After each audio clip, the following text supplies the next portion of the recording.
اللهم صل وسلم على نبينا محمد وبارك وسلم وصل عليه. اعوذ بالله من الشيطان الرجيم.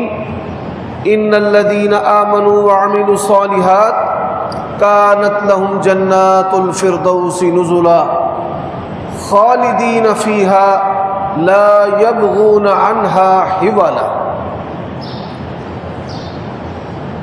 عیوب اور نقائص سے پاکیزہ تمام قسم کی حمد و ثنا اللہ وحدہ لا شریک لہ کے لیے، اور درود و سلام شفیع للمذنبین خاتم النبیین رسول کریم رؤوف الرحیم صلی اللہ علیہ وآلہ وسلم کی ذات اقدس پر.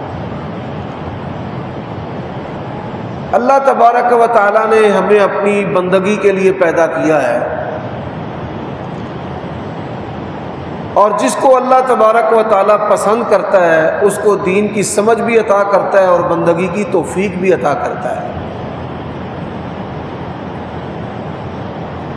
اللہ تبارک و تعالیٰ کے دوستوں کے درجات ہیں.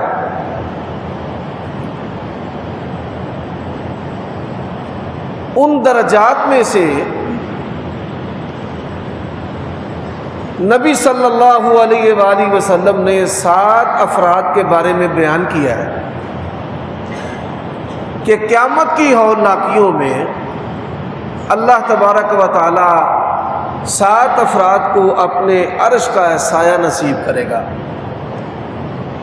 یا اللہ تبارک و تعالی کا سایہ کہ جس کی کیفیت اللہ تعالیٰ ہی جانتا ہے. اس کی آواز تھوڑی کم کر دیں. ان میں سے سب سے پہلا شخص الامام العادل، عدل کرنے والا جو حاکم وقت ہے. قیامت کی ہولناکیوں میں اللہ تعالیٰ اس کو اپنا سایہ نصیب کرے گا. دوسرا وہ شخص کہ جس نے ساری زندگی اللہ تعالیٰ کی بندگی میں گزاری، اس نے ہوش سنبھالا،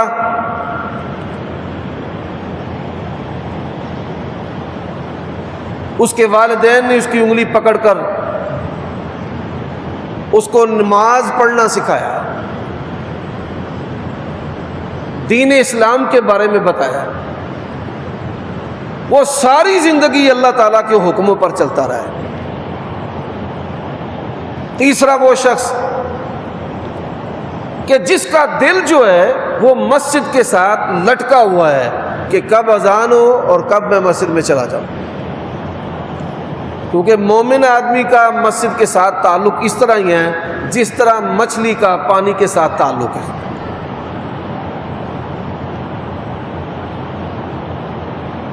چوتھا شخص وہ ہے کہ جو دوسرے انسان سے محبت کرتا ہے تو اللہ کے لیے محبت کرتا ہے. محبت کی اقسام ہے: حسن و جمال کی بنیاد پر، قومیت کی بنیاد پر، حسب و نسب کی بنیاد پر. نبی صلی اللہ علیہ وآلہ وسلم نے جو معاشرہ قائم کیا ہے حسب و نسب کی بنیاد پر نہیں کیا، بلکہ نیکی اور تقوی کی بنیاد پر کیا ہے. اسی سلسلہ پر میں نے گزشتہ خطبہ جمعہ میں بات کو ختم کیا تھا یہیں پر، اور یہیں سے شروع کرنے لگا. نبی صلی اللہ علیہ وآلہ وسلم کے قریب ایک صحابی تھے جن کا نام جلیبیب تھا. ان کا رنگ کالا تھا اور قد جو ہے وہ بھی پست، اور کام بھی کوئی نہیں کرتے تھے. کوئی حسب و نسب بھی نہیں تھا کہ بڑے قبیلے کا فرد ہے، بڑی طاقتور قوم کا ثبوت ہے، بڑا جنگجو، بڑا سپہ سالار ہے. آپ صلی اللہ علیہ وآلہ وسلم نے اسے کہا کہ تو نکاح کیوں نہیں کر لیتا؟ اس نے کہا یا رسول اللہ صلی اللہ علیہ وسلم میں تو گھاٹے کا سودا ہوں، مجھے کون بندہ اپنی بیٹی کا رشتہ دے گا؟ نہ شکل و صورت ہے، نہ مذاقت ہے، نہ ہی کماتا ہے، نہ ہی قوم قبیلہ برادری ناموری ہے۔ رسول اللہ صلی اللہ علیہ وسلم نے فرمایا اچھا یہ بات ہے۔ ایک انصاری صحابی تھے، ان کو بلایا، فرمایا ادھر آؤ۔ جی یا رسول اللہ، فرمایا میری خواہش ہے کہ تم اپنی بیٹی کا رشتہ اس بندے کے ساتھ کر دو۔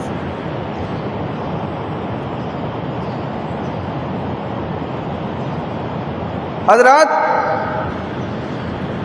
اللہ کی قسم ہے، صحابہ کرام نے جس طرح اللہ کے نبی کو مانا ہے نا، دنیا کے اندر اس کی مثال نہیں ملتی۔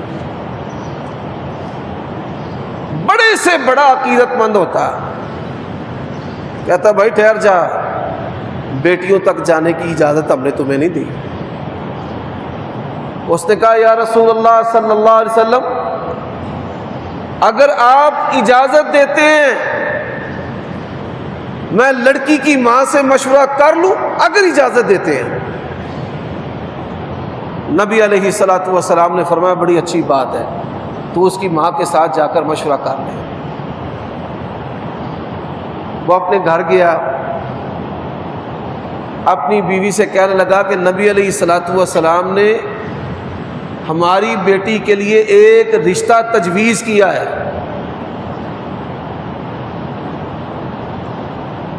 اب والدہ بڑی حیران ہوئی کہ نبی علیہ الصلوۃ والسلام نے ہماری بیٹی کے لیے رشتہ تجویز کیا ہے۔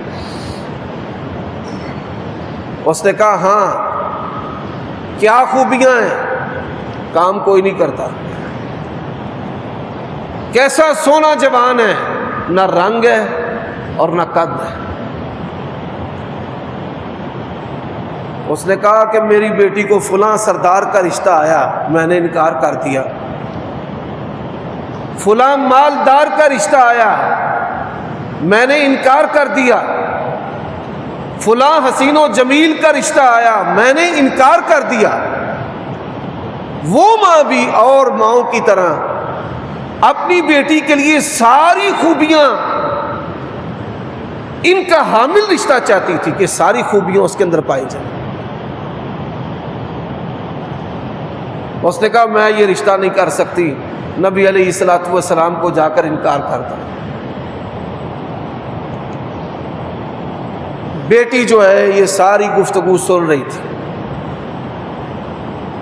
اس نے کہا اے میری ماں، جس چیز کا انتخاب اللہ کے نبی نے آپ کی بیٹی کے لیے کیا ہے نا، کائنات کی ہر چیز کو ٹھکرا دینا، نبی علیہ الصلوۃ والسلام کی پسند کو نہ ٹھکرا۔ اس بنیاد پر رسول اللہ صلی اللہ علیہ وآلہ وسلم نے معاشرے کو قائم کیا ہے، اور یہی وہ چیز ہے کہ جس کا شاعر نے نقشہ کھینچا ہے کہ ایک ہی صف میں کھڑے ہو گئے محمود و ایاز، نہ کوئی بندہ رہا نہ کوئی بندہ نواز۔ اور انس رضی اللہ تعالیٰ عنہ اس حدیث کو بیان کرتے ہیں، فرماتے ہیں میں نے اپنی زندگی میں سب سے بڑھ کر مالدار گھرانہ اگر دیکھا تو جلیبیب کا گھرانہ دیکھا، سب سے بڑھ کر صدقہ و خیرات کرنے والے۔ جب ایمان کی بنیاد پر رشتے قائم ہوتے ہیں تو اللہ تبارک و تعالیٰ دنیاوی نعمتوں سے اور آسائشوں سے بھی انسان کو نوازتا ہے۔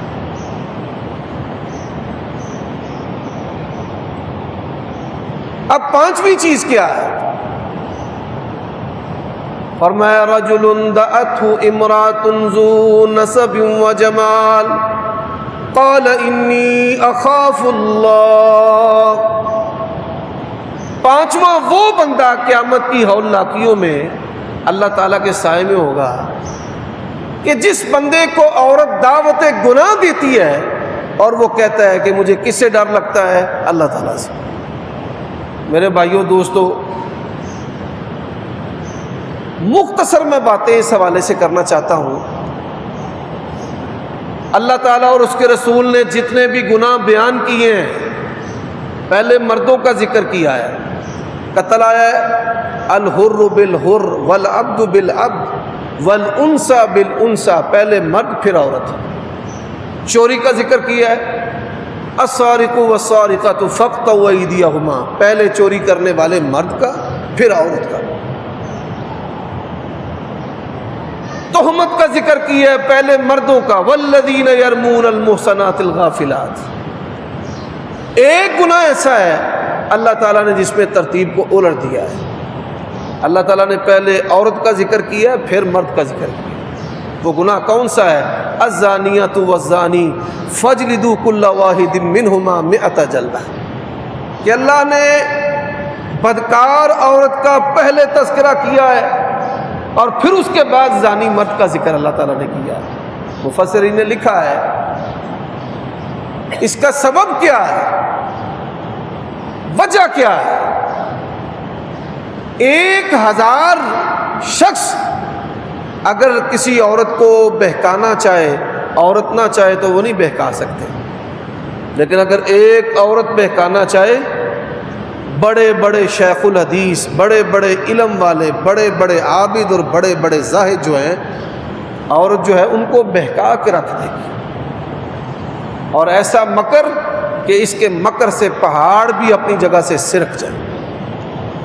لیکن یہ بات یاد رکھیں، اللہ تبارک و تعالیٰ کا بھی اعلان ہے وَأَمَّا مَنْ خَافَ مَقَامَ رَبِّهِ وَنَهَى النَّفْسَ عَنِ الْهَوَىٰ فَإِنَّ الْجَنَّةَ هِيَ الْمَأْوَىٰ۔ اسی طرح قرآن مجید کا دوسرا مقام ہے وَلِمَنْ خَافَ مَقَامَ رَبِّهِ جَنَّتَانِ، جو بندہ اللہ تبارک و تعالیٰ کے ڈر سے گناہ نہیں کرتا، اللہ تبارک و تعالیٰ جو ہے بطور انعام کے دنیا میں اور آخرت میں انسان کو سرفراز کرتا ہے، جس کی مثال حدیث کے اندر ہے کہ 3 بندے غار کے اندر بند ہو گئے، تینوں غار کے اندر ہیں، پناہ لیے طوفان کی وجہ سے، پتھر آیا غار بند ہو گیا۔ اب تینوں کہتے ہیں کہ اپنے نیک اعمال اللہ کے ہاں پیش کرو۔ ان میں سے ایک نے والدین کے حسن سلوک والا عمل اللہ تعالیٰ کی بارگاہ میں پیش کیا کہ اے اللہ، میری عادت تھی میں جب تک اپنے والدین کو دودھ نہ پلاتا، ان کو نہ کھلاتا، تب تک میں اپنے بیوی بچوں کو نہ کھلاتا پلاتا۔ نبی علیہ السلام نے فرمایا غار کا جو پتھر ہے وہ تھوڑا سا ہٹ گیا۔ اسی طرح دوسرے بندے نے کہا یا اللہ، ایک مزدور کی مزدوری میرے پاس رہ گئی تھی، یہ لاک ڈاؤن میں بڑے سارے لوگوں نے مزدوروں کی مزدوریاں روکی ہوئی ہیں، اللہ سے ڈرو، دو ان کو، یہ آزمائش ہے، تم دو، اللہ تبارک و تعالیٰ تمہارے اوپر خرچ کرے گا۔ کچھ عرصہ کے بعد وہ آیا کہ میرے کچھ پیسے تمہارے پاس ہیں، وہ دے دو۔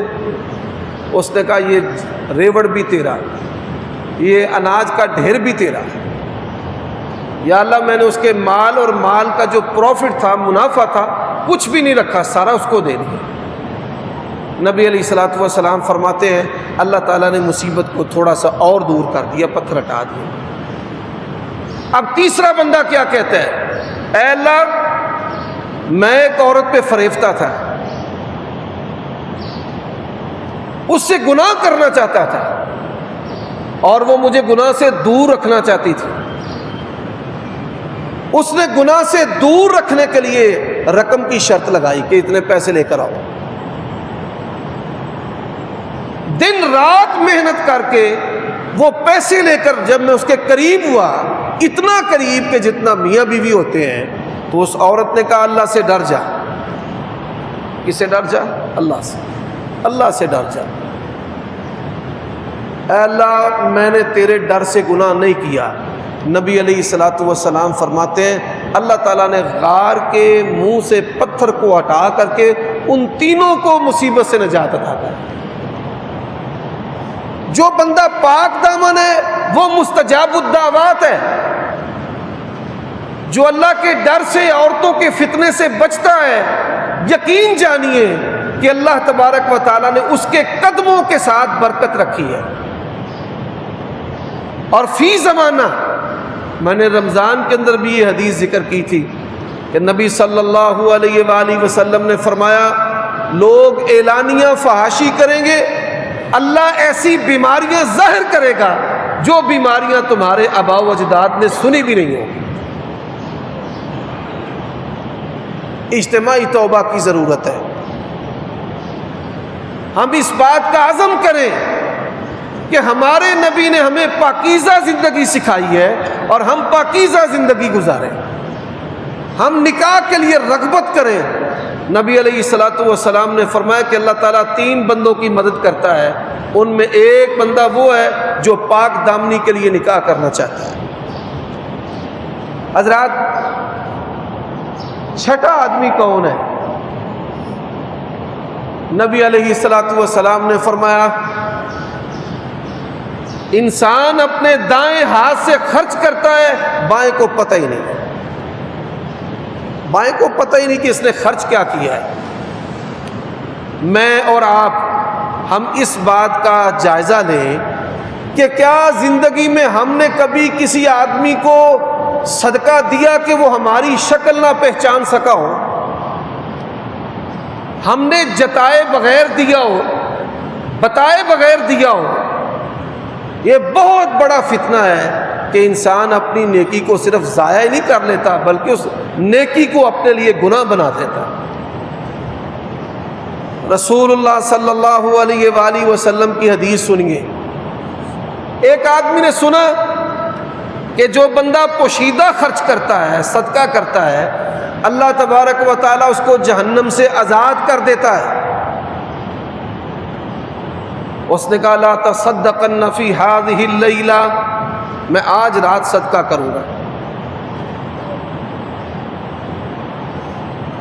رات عشاء کے بعد وہ صدقے کی رقم ایک پوٹلی میں ڈال کر نکلا۔ ایک آدمی آ رہا تھا اندھیرے میں کہ یہ میرا چہرہ نہ پہچانے، اس کو پتہ نہ چلے کہ میں کون ہوں، اس کے ہاتھ پر دے کر چلا گیا۔ جب صبح ہوئی، آپ صلی اللہ علیہ وسلم فرماتے ہیں شہر میں یہ بات مشہور ہو گئی کہ سب سے جو مالدار بندہ ہے اس کے ہاتھ پر صدقہ کر دیا صدقہ کرنے والے نے۔ میں عمرے پر گیا ہوا تھا، ہمارے ضلع کے ایک ایم پی ہیں کیسر سندھو صاحب، ان کے والد صاحب تھے ہمارے گروپ میں، عمرے کے گروپ میں۔ نماز فجر پڑھنے کے بعد جب حرم سے نکلے ہم، حرم مکی سے، مسجد حرام سے، تو رش کے دوران ہی ایک بندہ اس نے بزرگوں کے ہاتھ میں پیسے پکڑائے اور نکل گیا۔ بس وہ دیکھتے ہی رہے کہ کون پکڑا کر چلا گیا۔ جب بعد میں دیکھا تو 10,000 ریال دے گئے۔ حضرات، یہ وہ کمال ہے کہ جس کمال کی بنیاد پر نبی علیہ الصلوۃ والسلام نے فرمایا کہ اللہ اپنے دوستوں کو سایہ نصیب کرے گا ہولناکیوں میں۔ اب آدمی دائیں ہاتھ سے خرچ کرتا ہے، بائیں کو پتہ نہیں ہے، اس نے خرچ کیا، سب سے مالدار بندے کے ہاتھ پر چلا گیا۔ وہ کہنے لگا میں پھر خرچ کروں گا۔ دوسری رات، نصف رات کے قریب باہر نکلا تو اندھیرے میں کسی کو صدقہ پکڑا کر نکل گیا۔ کتنا ٹائم رہتا ہے جی؟ بس اندھیرے میں صدقہ پکڑا کر نکل گیا۔ جب صبح ہوئی تو یہ بات مشہور ہو گئی، تو صدق علی سارق، کہ صدقہ کرنے والے نے صدقہ دیا مگر چور کو دے دیا۔ اس نے پھر سوچا کہ میرا صدقہ تو صحیح جگہ نہیں پہنچا، سادہ آدمی تھا، کہ میں نے پوشیدہ خرچ بھی کرنا ہے اور مستحق جگہ تک بھی پہنچ جائے۔ حضرات، وہ رات کے پچھلے پیر نکلا جب غریب غربا مزدوری کرنے کے لیے شہروں کا رخ کرتے ہیں، اس وقت نکلا۔ ایک عورت گناہ سے لتھڑی رات گزار کر آ رہی تھی، اس نے اس کے ہاتھ پر صدقہ رکھ دیا۔ یہ نبی علیہ الصلوۃ والسلام فرماتے ہیں جب صبح ہوئی تو یہ بات مشہور ہو گئی کہ تو صدق علی زانیہ عورت پر صدقہ کر دیا گیا ہے۔ حضرات، اس نے کہا کہ میں پھر صدقہ کروں گا، اور رسول اللہ صلی اللہ علیہ وآلہ وسلم فرماتے ہیں اللہ تعالیٰ نے اس بندے کا صدقہ ایسے قبول کیا، اس سے پہلے روئے زمین پر کسی بندے کا صدقہ ایسے قبول نہیں کیا۔ ہم اپنے ایمان کا جائزہ لیں، یقین جانیے بہت پیچھے ہیں، ایمان کے بڑے درجات ہیں، اللہ کی دوستی کی بڑی راہیں ہیں، یہ ہمارے اندر کمیاں ہیں، اللہ کے لیے ان کو دور کریں، اور پھر دیکھیں کہ ایمان کو اللہ تعالیٰ آپ کے لیے حلاوت مٹھاس بنا دے گا کہ آپ ایمان کے مطابق زندگی بسر کریں گے تو آپ کو مزہ آئے گا، لطف آئے گا۔ اور آخری جو چیز ہے، فرمایا رجل ذکر اللہ خالیا ففاضت عیناہ، یہ اوکھا کام ہے۔ 7 بندے ہیں جن کو اللہ تعالیٰ اپنا سایہ نصیب کرے گا قیامت کی ہولناکیوں میں۔ پہلا، عدل کرنے والا حاکم، قاضی۔ دوسرا، ساری زندگی اللہ کی عبادت میں گزاری ہے۔ تیسرا، دل مسجد کے ساتھ چمٹا ہوا ہے۔ چوتھا، اللہ کے لیے کسی سے محبت کرتا ہے، اللہ کے لیے کسی کو دیتا ہے، اللہ کے لیے کسی سے روکتا ہے۔ پانچواں، عورت دعوت گناہ دیتی ہے اور وہ کہتا ہے کہ مجھے اللہ سے ڈر لگتا ہے۔ چھٹا، دائیں ہاتھ سے خرچ کرتا ہے، بائیں کو پتہ نہیں۔ اور ساتواں فرمایا رجل ذکر اللہ خالیا ففاضت عیناہ، اللہ تعالیٰ کے ڈر سے رونا۔ کس کے ڈر سے؟ اچھا، انسان روتا کیسے ہے؟ انسانی فطرت ہے، کوئی روئے گا اس کو دیکھ کر رونا آئے گا۔ کسی کا باپ، کسی کی ماں، کسی کا بھائی، کسی کا عزیز، کسی کا دوست دنیا سے چلا گیا تو رونا آتا ہے۔ یہ طبعی اور فطرتی چیز ہے، یہ بہت بڑی اللہ تعالیٰ کی نعمت ہے۔ انسان کے من کی جو میل کچیل ہے تب تک نہیں دھلتی جب تک انسان اللہ تعالیٰ کے سامنے آنسو نہ بہائے۔ اور یہ اتنی قوت والے قطرات ہیں، نبی علیہ السلام نے فرمایا کہ 2 قطرے ایسے ہیں کہ زمین پر گرنے سے پہلے اللہ ان قطروں کے بہانے والوں کو معاف کر دیتا ہے۔ ایک شہید کے خون کا قطرہ ہے، اور ایک وہ آنکھ ہے جو کس کے ڈر سے روتی ہے؟ اللہ تعالیٰ سے۔ اب سب سے مشکل جو رونا ہے وہ کیا ہے؟ دیکھیں، آپ مجھے دیکھ رہے ہیں، اللہ تعالیٰ مجھے ریاکاری سے محفوظ رکھے۔ عبادت میں انسان کو آنکھیں دیکھتی ہیں، نبی علیہ السلام نے فرمایا جو ریاکاری کرے گا اس نے شرک کیا۔ عبادت میں ریاکاری کہ آپ مجھے دیکھ رہے ہیں اور میں نماز بڑے خشوع اور خضوع سے پڑھوں، اور جب مجھے آپ نہیں دیکھ رہے تو میں نماز بڑی جلدی جلدی اور تیزی تیزی سے پڑھوں۔ حضرات، اسی طرح لوگ دیکھیں تو روئیں، اور جب انسان صرف اللہ تعالیٰ کی ذات ہو اور بندہ ہو اور تیسرا کوئی نہ ہو، اصل یہ رونے والی جو کیفیت ہے اس کا مزہ سب سے زیادہ ہے۔ اور میں یہ سمجھتا ہوں کہ ان حالات میں مجھ سمیت آپ میں سے ہر بندہ، یقین جانیے، نہ میں نے اپنی ہوش میں اور نہ ہی آپ نے اپنی ہوش میں ایسے آفت والے ایام دیکھے ہیں۔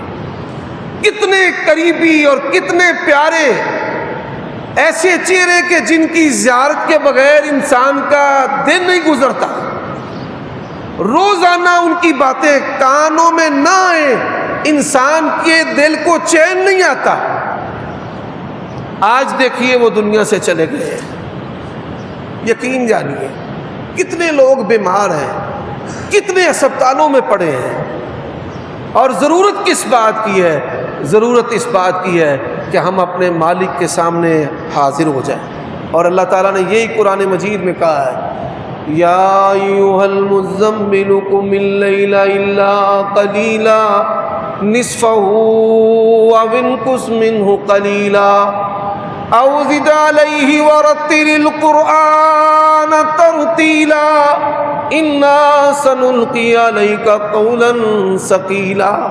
ایک ہے بستر کے اوپر ساری رات جاگنا اور ایک ہے مصلی کے اوپر ساری رات جاگنا۔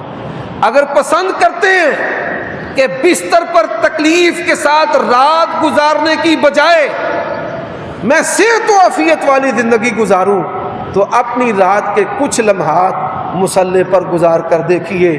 اللہ نے قرآن مجید میں کہا ہے وَتَبَتَّلْ إِلَيْهِ تَبْتِيلًا، میرے ساتھ خلوت اختیار کر، تیری میری بات ہو، گلا شکوہ اپنے رب سے اور پھر مانگ۔ نبی علیہ السلام نے فرمایا آسمان دنیا پر ہر رات آ کر وہ کہتا ہے کسی کو شفا چاہیے، لوگ ٹیکوں کے لیے مارے مارے پھرتے ہیں، گولیوں کے لیے مارے مارے پھرتے ہیں، آؤ اپنے رب سے اللہ ہمارے بیماروں کو اپنی شفا سے شفا عطا فرما۔ اے اللہ ہمارے بیماروں کو اپنی شفا سے اپنی دوا سے دوا عطا فرما۔ اقول قولی ھذا واستغفر اللہ لی ولکم ولسائر المؤمنین۔